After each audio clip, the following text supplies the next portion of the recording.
What if I told you that one of the most feared men to ever step into a boxing ring, a man who once had the world trembling at his feet, would end up becoming one of the most tragic figures in sports history? At 59 years old, Mike Tyson's story isn't just about glory and championships. It's about a darkness so deep that even his millions couldn't save him from it. Before we dive into the shocking details that the media doesn't want you to know, smash that subscribe button and hit the like button right now, because your support directly tells YouTube's algorithm to show this content to more people who need to hear this untold truth. And trust me,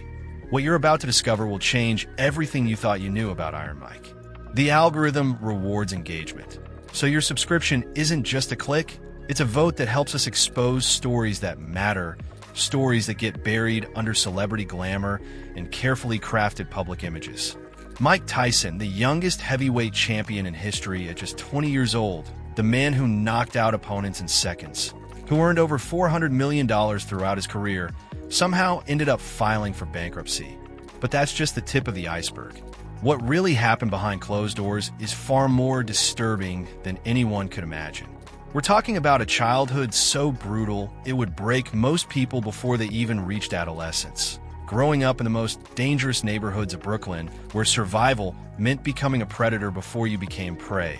A mother who struggled with addiction, a father figure who abandoned him, and a young boy who found himself in juvenile detention facilities before he could even understand what his life was becoming. But here's where it gets controversial. Some say Tyson was a victim of the system. Others claim he was a monster created by his own choices. And the truth is far more complex and sinister than either narrative suggests. From his relationship with Cus D'Amato, the trainer who became the only father figure he ever truly had, to the devastating loss that sent him spiraling into a darkness he's still fighting today, to the infamous ear-biting incident that shocked the world, to his conviction and prison sentence that many believe was unjust, to his squandered fortune, to his addiction battles, to his loss of his 4-year-old daughter in a tragic accident that nearly destroyed him completely.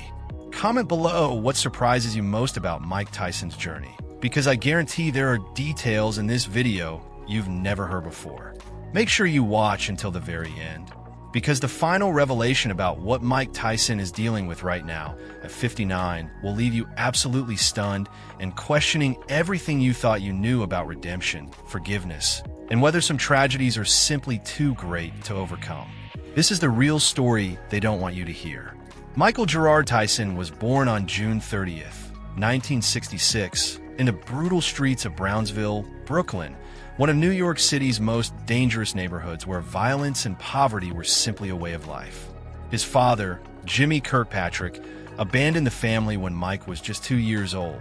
leaving his mother, Lorna Mae Smith, to raise 3 children alone while battling her own demons of addiction and financial despair. Young Mike was small, shy, and had a noticeable lisp that made him a constant target for bullies who relentlessly mocked and attacked him. By the age of 10, Tyson had already discovered that his fists could silence the torment, and he began fighting back with a fury that shocked everyone around him. His childhood was marked by petty crime, stealing, and gang activity as he desperately tried to survive in an environment that offered no hope or escape. By 13, Tyson had been arrested dozens of times and was sent to the Tryon School for Boys, a juvenile detention center in upstate New York that would ironically become the turning point of his entire existence. It was there that Counselor Bob Stewart, a former boxer, noticed the raw, explosive power in the troubled teenager's punches and introduced him to the man who would change everything,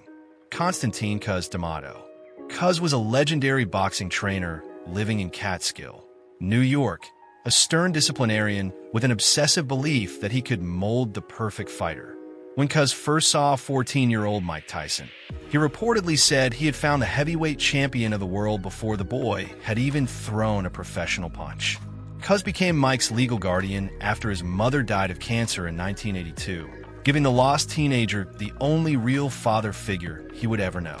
Under Cus' relentless training, Tyson transformed from a street thug into a devastating boxing machine, learning the peak boost style that would make him unstoppable. On November 22, 1986, at just 20 years old, Mike Tyson knocked out Trevor Berbick to become the youngest heavyweight champion in history, fulfilling Cus D'Amato's prophecy and launching an era of absolute dominance that would see him unify all heavyweight titles and become the most feared man on the planet. One, the death of Cus D'Amato and the vultures who circled. When Cus D'Amato passed away on November 4th, 1985, from pneumonia at the age of 77, Mike Tyson didn't just lose his trainer. He lost the only person in his entire life who had ever genuinely loved him without wanting something in return, the only man who saw him as more than just a weapon or a meal ticket. And the void that Cus left behind became a breeding ground for some of the most predatory and manipulative individuals in the sports world who saw a vulnerable, grieving teenager with unlimited earning potential and absolutely no one to protect him anymore. Cus had been everything to Mike: a father, a mentor, a protector, and a moral compass that kept him grounded, constantly reminding him that discipline and character mattered more than knockout power. But with Cus gone, there was nobody left to tell Mike the hard truths or shield him from the parasites who were already positioning themselves to feast on his success. Enter Don King, the flamboyant promoter with his electrified hair and golden tongue, who had been circling Tyson for years but had been kept at bay by Cus' fierce protection. And now, with the old man buried, King swooped in like a predator who had been patiently waiting for the shepherd to die so he could devour the flock. King didn't just become Tyson's promoter. He systematically isolated Mike from everyone Cus had trusted, including longtime trainer Kevin Rooney, who understood Cus' defensive philosophy and had been instrumental in Tyson's technical development, replacing him with yes-men who wouldn't question King's control or Tyson's increasingly reckless behavior both inside and outside the ring. The numbers tell a horror story that would make anyone sick, as financial experts later estimated that King diverted or outright stole somewhere between $50 to $100 million from Tyson through manipulated contracts, promotional fees that were criminally inflated, and backroom deals that benefited King's empire while leaving Tyson with a fraction of what he should have earned during his prime years as the most dominant and marketable fighter on the planet. But it wasn't just King. Suddenly, Mike's inner circle exploded with hangers-on. Childhood friends from Brooklyn who had never accomplished anything but now lived in his mansions rent-free. Women who saw him as a walking ATM machine. Jewelry dealers who charged him triple the normal prices knowing he wouldn't question it. Car salesmen who sold him fleets of luxury vehicles. And an entourage that reportedly swelled to over 200 people at one point, all of them feeding off Tyson's generosity and loneliness while contributing absolutely nothing except encouragement for his most destructive impulses, because a disciplined, focused Tyson might ask questions about where all his money was going, but a Tyson drowning in excess and chaos would just keep signing checks. 2. The Desiree Washington conviction and prison sentence.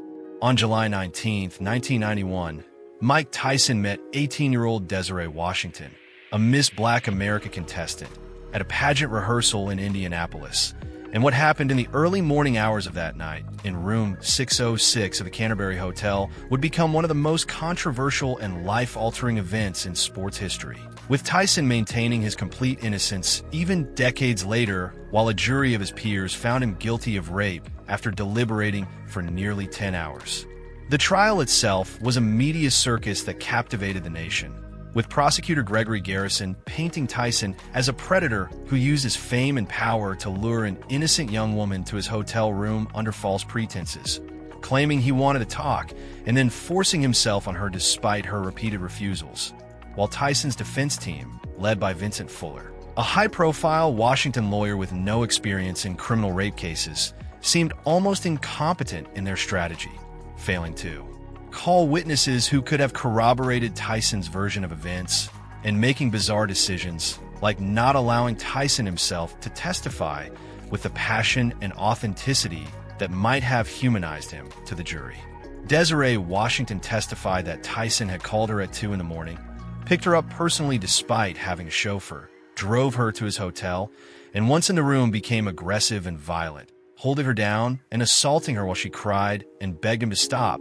then callously asking her afterward what she was upset about, as if nothing wrong had occurred. Tyson's version was completely different, claiming that Washington knew exactly why she was coming to his hotel room at that hour, that the encounter was consensual, and that she was motivated by money and fame to fabricate the allegations after the fact, pointing out that she had called her mother immediately after leaving, but hadn't mentioned rape initially, and had gone about her pageant duties the next day as if nothing traumatic had happened. The trial revealed uncomfortable details about Tyson's reputation and pattern of crude behavior toward women, with multiple witnesses testifying about his explicit sexual comments and aggressive advances, painting a picture of a man who viewed women as conquests rather than human beings, which made it nearly impossible for the jury to see him as anything other than guilty regardless of what actually happened that night. On February 10, 1992, the jury returned a guilty verdict on all 3 counts,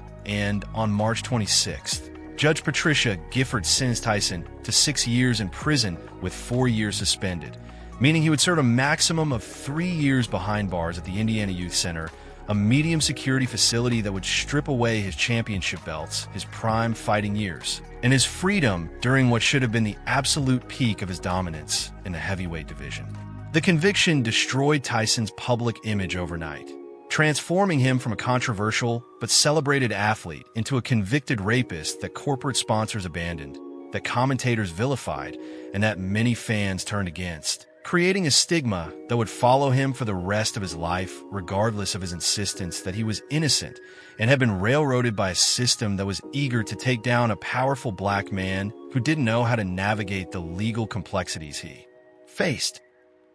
3. Robin Givens and the public humiliation. In February 1988, at the absolute height of his powers as the undisputed heavyweight champion of the world, Mike Tyson married actress Robin Givens in a whirlwind romance that seemed like a fairy tale on the surface, but quickly devolved into what many consider the most publicly humiliating relationship in sports history. A toxic union that would be dissected on national television and leave Tyson emotionally devastated in ways that even the most brutal knockouts never could. Robin Givens was beautiful, educated, and sophisticated, having graduated from Harvard University and starred in the hit television series Head of the Class. And she represented everything that Tyson thought he wanted, a woman who could elevate him beyond his violent reputation and bring him into a world of respectability and class that he had never known growing up in the streets of Brownsville.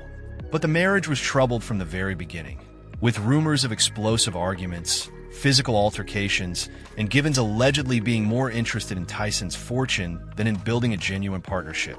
And her mother, Ruth Roper, seemed to be constantly involved in their relationship, allegedly manipulating situations and positioning herself to control Tyson's finances through her daughter. The turning point came on September 30th, 1988, when Tyson and Givens sat down for a joint interview with legendary journalist Barbara Walters that would become one of the most uncomfortable and shocking moments in television history, as Givens proceeded to describe her marriage to Tyson as pure torture and hell while he sat beside her looking absolutely broken and defeated, barely able to articulate a response. During that infamous interview, Givens told Walters that life with Tyson was worse than anything she could possibly imagine, that he was manic-depressive and that his mood swings were frightening and unpredictable, that he had been physically abusive and violent toward her, and that she was scared for her safety, all while Tyson sat there nodding occasionally, looking confused and emotionally shattered, unable or unwilling to defend himself against these devastating accusations being broadcast to millions of viewers across America. The image of the most feared fighter in the world being psychologically dismantled on national television by his wife was jarring and pathetic, and it revealed a vulnerability in Tyson that the public had never seen before, showing that for all his power in the ring, he was completely defenseless against emotional manipulation and public humiliation. Just 8 months after that disastrous interview, Givens filed for divorce in October 1988, claiming their brief marriage had been characterized by unprovoked rages and violence. And while the financial details of the settlement were never fully disclosed, reports suggested she walked away with millions of dollars despite the marriage lasting barely a year, leaving Tyson not only heartbroken, but also feeling used, betrayed, and publicly emasculated. Many people close to Tyson, including his former trainer Teddy Atlas, believed that Givens and her mother had targeted him specifically because of his wealth and naivety, that they had exploited a lonely, emotionally immature young man who desperately wanted to be loved and accepted, and that the whole relationship had been a calculated scheme to extract as much money as possible before discarding him. The psychological damage from this very public betrayal was profound and lasting, contributing to Tyson's growing distrust of everyone around him, his increasingly erratic behavior, and his descent into a lifestyle of excess and self-destruction, because if the woman he loved and trusted could humiliate him on national television and take his money, then why should he trust anyone or care about anything at all? 4. The financial devastation and bankruptcy. Mike Tyson earned an absolutely staggering amount of money during his boxing career, with conservative estimates placing his total earnings at around $400 million from fight purses, endorsements, and appearance fees, which should have been more than enough to set him and his family up for multiple generations of comfort and security. But by August 2003, Tyson stood in a bankruptcy court and declared himself $23 million in debt, a financial catastrophe so complete and devastating that it remains one of the most shocking examples of wealth destruction in sports history, and raises the question of how someone could possibly lose that much money in such a relatively short period of time. The financial bleeding happened from every possible direction simultaneously, starting with Don King and other promoters who structured contracts in ways that heavily favored themselves, taking massive promotional fees that sometimes exceeded what Tyson himself received, and engaging in what many financial experts and lawyers later described as outright theft through manipulated accounting, hidden charges, and backroom deals that diverted tens of millions of dollars away from the fighter who was actually risking his life in the ring. Tyson's lifestyle during his peak years was absolutely obscene even by wealthy athlete standards, as he owned multiple mansions simultaneously, including a 52-room estate in Connecticut with a casino and nightclub built inside. He purchased a collection of exotic animals, including 3 Bengal tigers that cost thousands of dollars per month just to feed and maintain. He owned hundreds of luxury cars and motorcycles, including multiple Ferraris, Lamborghinis, and Bentleys, many of which he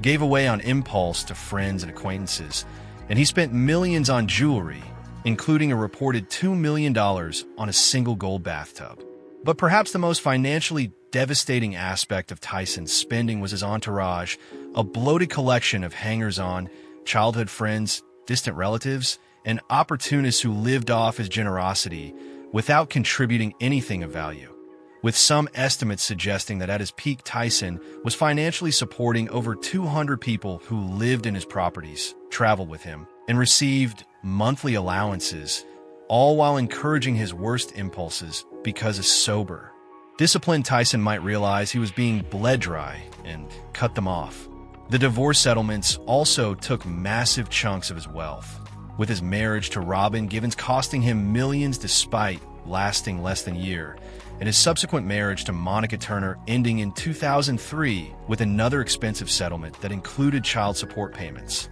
And while these women were legally entitled to their shares, the timing and amounts contributed significantly to his financial collapse. Tyson also faced enormous tax bills from the IRS, with reports suggesting he owed over $13 million in back taxes at one point, penalties and interest that accumulated because nobody in his circle was managing his finances responsibly or ensuring that proper payments were being made to the government throughout his earning years.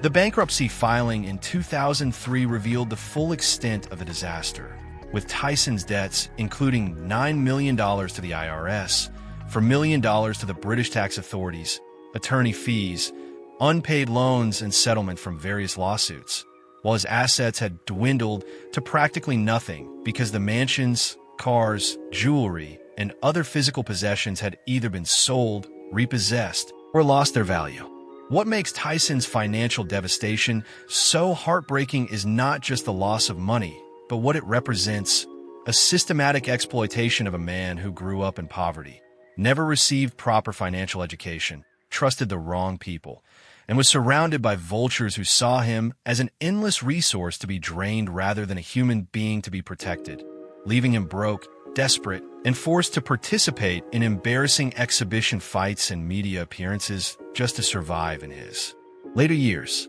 5. The tragic death of Exodus Tyson. On May 25, 2009, Mike Tyson experienced a tragedy so profound and devastating that it makes everything else he had endured throughout his turbulent life pale in comparison. When his 4-year-old daughter Exodus was found unconscious at their home in Phoenix, Arizona, with a treadmill cord wrapped around her neck in a freak accident that would ultimately claim her innocent life and shatter Tyson in ways that no opponent, no financial loss, and no public humiliation ever could. The details of that horrible day are absolutely gut-wrenching, as Exodus had apparently been playing on or near the treadmill in the family's home gym, where she somehow became entangled in the electrical cord that was dangling from the exercise equipment, and her 7-year-old brother Miguel discovered her hanging there, unresponsive and turning blue, and immediately called for their mother Sol Xochitl, who frantically attempted CPR while screaming for help and calling emergency services in a panic that no parent should ever have to experience. Tyson was in Las Vegas at the time, approximately 300 miles away, and when he received the phone call that every parent dreads, he immediately rushed back to Phoenix. But by the time he arrived at St. Joseph's Hospital and Medical Center, Exodus had already been taken off life support and pronounced dead, meaning that Tyson never got the chance to say goodbye to his little girl, never got to hold her hand one last time, never got to tell her how much he loved her, and that regret would haunt him for years to come. The loss of Exodus was particularly devastating because she represented pure innocence in Tyson's life. A child who had nothing to do with his violent past, his criminal record, his controversies, or the chaos that had defined his existence. And she loved him unconditionally simply because he was her father, giving him a purpose and a reason to be better that transcended boxing, money, or fame. In the aftermath of her death, Tyson fell into a depression so severe that he openly admitted in subsequent interviews that he contemplated suicide multiple times, feeling that life had become unbearable and that the pain of losing his daughter was a weight he simply could not carry, and he struggled with guilt over not being there when the accident happened, wondering if his presence could have somehow prevented the tragedy or at least allowed him to be there in her final moments. The funeral was a private, heartbreaking affair, and those close to Tyson described him as completely broken,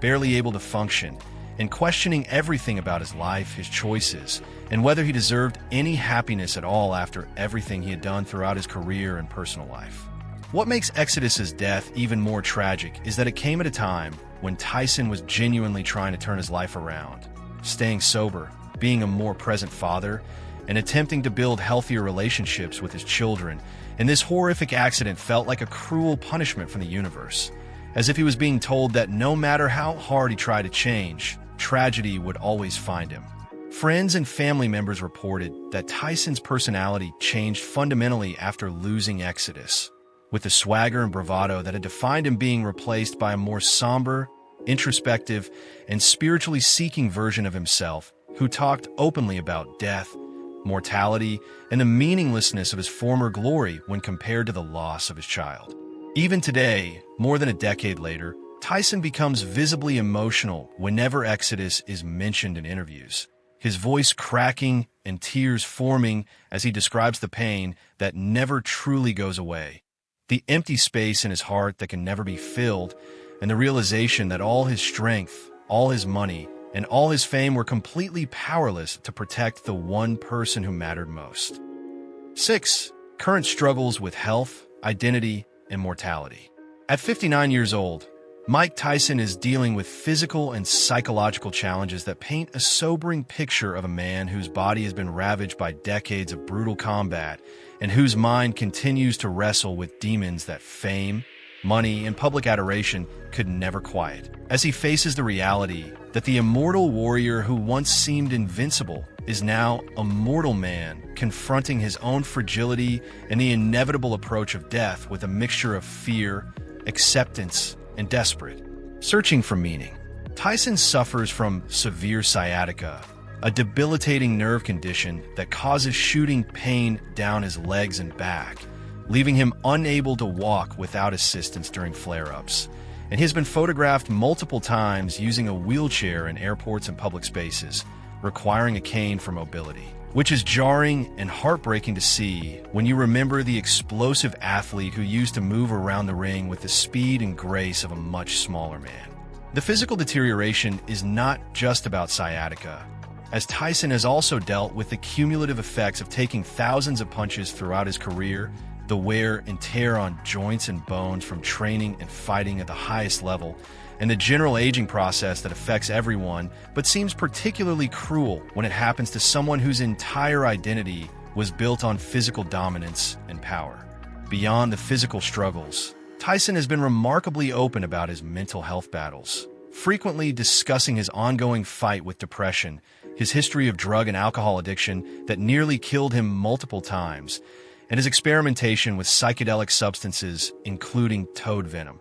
which he claims has helped him process trauma and find spiritual peace. Though critics worry he is simply replacing one addiction with another in his desperate search for relief from psychological pain. In various interviews, and on his popular podcast Hotboxing with Mike Tyson, he speaks candidly about his fear of death and his obsession with mortality, admitting that he thinks about dying frequently and struggles with the question of what his life has meant beyond the violence and the championships, wondering if he will be remembered as a great fighter or simply as a troubled man who squandered incredible gifts. Tyson's identity crisis is profound because for so many years he was defined entirely by being Iron Mike, the baddest man on the planet, the knockout artist who inspired fear and awe. But now in his late 50s, he is forced to confront the question of who Mike Tyson is when he can no longer fight, when his body betrays him, when the skills that made him special have faded, and when he must find purpose and meaning beyond the ring. His return to boxing in 2020 for an exhibition match against Roy Jones Jr. was viewed by many as both inspiring and sad, as Tyson showed flashes of his old power and skill, but also looked like exactly what he was, a middle-aged man trying to recapture glory that exists only in the past. And while he claimed the fight was about proving something to himself, it seemed more like a man desperately clinging to the only identity he has ever truly known. Tyson has also struggled publicly with his legacy and how he is perceived, wanting to be seen as someone who has grown and changed and learned from his mistakes, but constantly being reminded of his conviction, his violence, his failures, and his past behavior toward women, which creates a tension between the redemption narrative he wants to tell and the historical record that refuses to be erased or forgotten. His use of cannabis and psychedelics, which he discusses openly and even built a business around with his Tyson 2.0 cannabis brand, represents both his attempt to self-medicate ongoing pain and trauma and his search for altered states of consciousness that might provide answers to existential questions about suffering, purpose, and what happens when we die. Questions that seem to occupy more of his thinking as each year passes and his body continues to deteriorate. So there you have it, the heartbreaking reality of Mike Tyson at 59, a man who had everything, lost everything, and is still fighting battles that have nothing to do with boxing. If this story impacted you, hit that like button right now, subscribe to the channel for more untold stories that reveal the truth behind the fame, and drop a comment telling me what shocked you most about Iron Mike's journey. Remember, your engagement helps us keep bringing you content that goes beyond the surface. Thanks for watching, and I'll see you in the next one.